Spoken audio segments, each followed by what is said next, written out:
So I was a visa waiter, and I was in Las Vegas, the West Mission, for 2.5 weeks.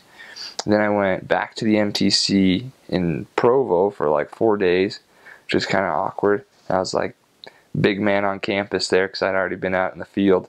And then I went to the Madrid MTC for a week, because we had to take care of visa issues, and they wanted me to stay there. And then from there I went to my first area, and my first area I was with Elder Dredge, and he was an awesome guy, just an incredible trainer for me.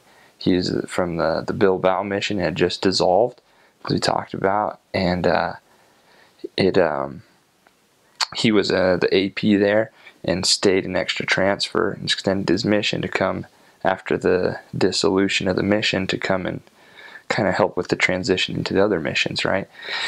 And so he was in his last, couple weeks, and he was in a trio at the time. So when I came, they broke it up and just put me with him.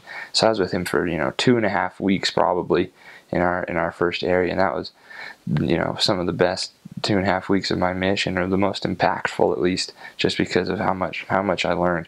And he was, just a mover and a shaker, and a great guy, a great missionary, and, really helped me learn a lot of things that I needed to for the rest of my mission. And it was really cool. We served in Alcobendas, which is the ward right there in, kind of the center of Madrid. It's on the outskirts, I guess, but in the city nonetheless.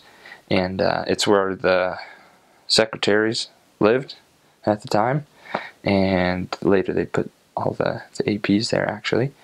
But a cool city. Everything's really neat there. I thought it was just really pretty. Everything's really tight and just, very Spanish, very small streets and people walking all over, but things are clustered, but they're not like really tall like New York or something. Everything's kind of low. Just a cool place. And I was, most of the time I just was walking around just in, awe of everything, and just so stoked to be a missionary, and not really like, I don't know, everything was just, rainbows in those days. So I don't know. I guess I don't remember a ton of stuff, actually, because I didn't, speak Spanish very well. I didn't understand a lot of what was going on, but it was a great time just to, be in Spain for the first time. Those are my first real interactions with Spain and Spanish people, and that was really cool.